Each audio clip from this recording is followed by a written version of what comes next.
جب بہت وقت گزر گیا تو آپ آئے. اچھا میرا خیال ہے مسکرائے بھی ہوں گے. آپ نے آ کے کہا میں تمہاری بے چینی بھی دیکھ رہا تھا, میں تمہاری بےتابی بھی دیکھ رہا تھا, پر میں ڈر رہا تھا کہ اگر میں گیا, ظاہر سے عبادت میں مزہ آتا ہے, خود اللہ کو بھی مزہ آتا ہے جب لوگ اس کا شکر گزاری کرتے ہیں, سجدے کرتے ہیں, جھکتے ہیں. تو کہا میں ڈر گیا کہ کہیں تم پر یہ واجب نہ ہو جائے, تو اس لیے میں نہیں آیا.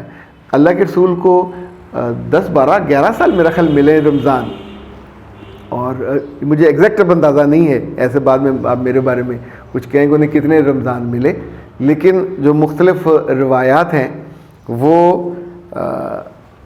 ان کے کم دنوں کے پڑھنے کی ہیں, بہت زیادہ پڑھنے کی نہیں. اب میں آپ کو ایک بڑی خوبصورت کتاب ہے, اس کا نام ہے رسائل و مسائل, اس میں سے ایک جواب آپ کو میں دینا چاہوں گا اگر وہ مجھے مل جائے تو. اچھا خاتون حضرات, میری گزارش یہ ہے کوئی 8 پڑھے, کوئی 20 پڑھے, یا آپ 40 پڑھ لیں. رمضان ہے کس لیے؟ عبادت کے لیے. تو مولانا سید ظفر اللہ مودودی رحمہ اللہ نے فرمایا کہ اگر تم 8 پڑھتے ہو تو پڑھنے دو, تم 20 پڑھ لو. یعنی آپ اپنے فوکس کرنے کی بجائے, دنیا میں اس سے بڑے مسائل ہیں, دنیا میں سے زیادہ بڑی پریشانیاں ہیں کہ آپ اپنا کام چھوڑ کے دوسرے کی عبادت کے بارے میں پریشان ہونے لگ جاتے ہیں. آپ 20 پڑھو گے آپ کو 20 کا اجر ملے گا, آپ 40 پڑھو گے, یہ نفل ہیں, یہ کوئی فرض نماز یا واجب نماز نہیں ہے, لیکن پڑھنے چاہیے, یہ ضروری ہے, کیونکہ باقی سال تو نفل پڑھے بھی نہیں جاتے, تو پڑھتے رہنا. لیکن ہم عجیب مخلوق ہیں, ہم دوسروں کی عبادت, دوسروں کے طرز عبادت پہ بھی پریشان ہوتے ہیں. لائک میں آپ کو دلچسپ بات بتاؤں کہ جو ہمارے اہل حدیث بھائی ہیں وہ 8 پڑھتے ہیں.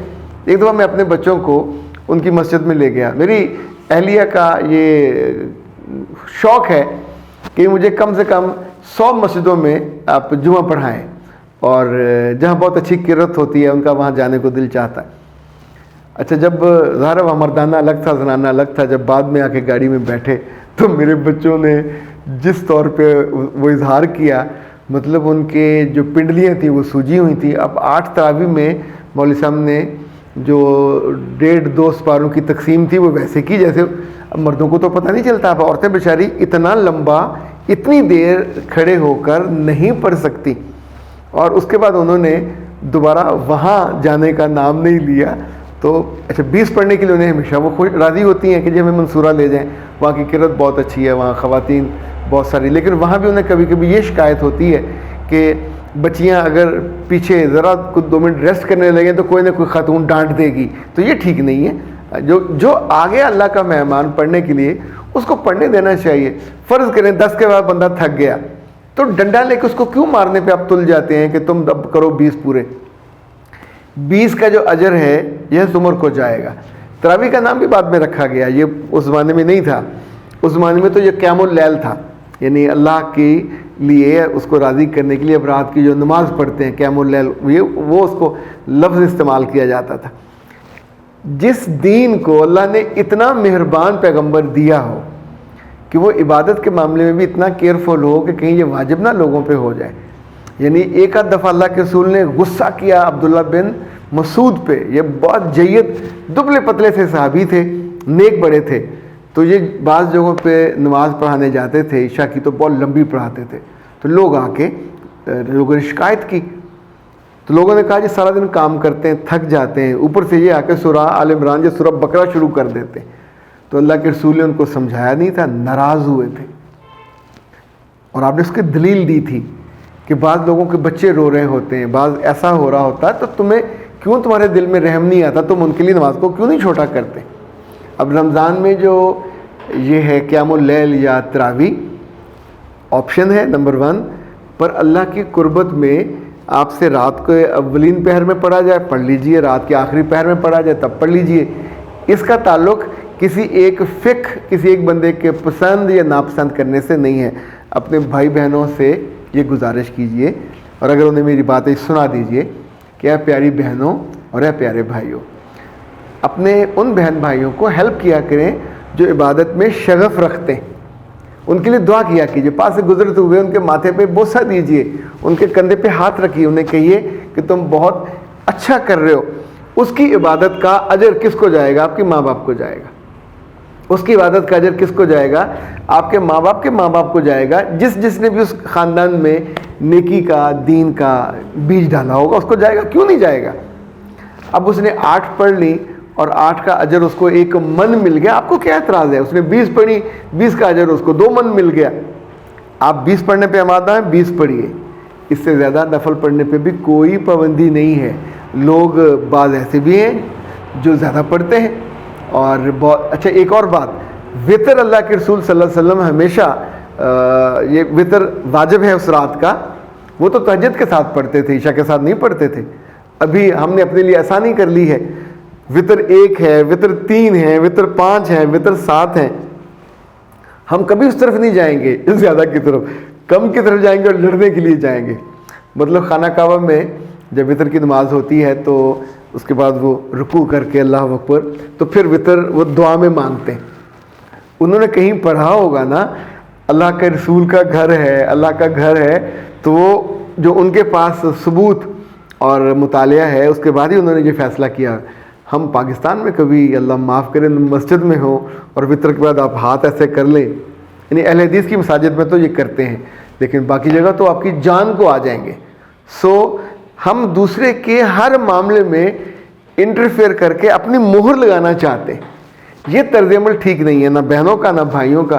جب ایسے ہاسٹل ہیں, ہاسٹلوں میں ہر طرح کی ورائٹی ہوتی ہے, ہر فرقے کے مذہب کے لوگ ہوتے ہیں, یعنی مذہب تو خیر کم زیادہ مسلم ہوتے ہیں.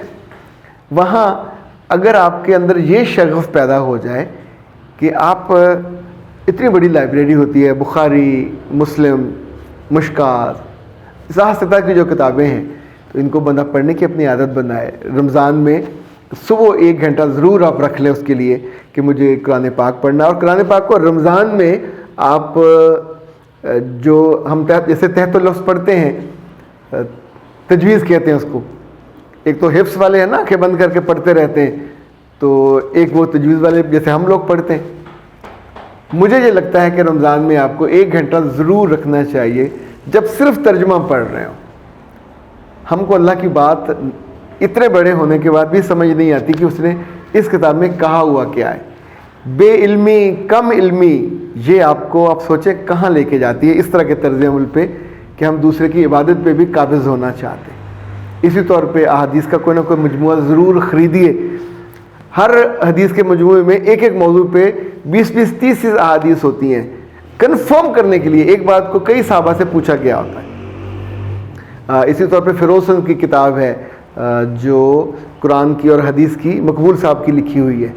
انہوں نے اسی موضوع پہ قرآن, اسی موضوع پہ احادیث جو آپ کو خریدنی چاہیے. احادیثی کتاب ایک جو ہم نے بچپن میں پڑھی وہ تھی راہ عمل اور زاد راہ. یہ دونوں بڑی خوبصورت اسلامی پبلیکیشن ان کو چھاپا ہے.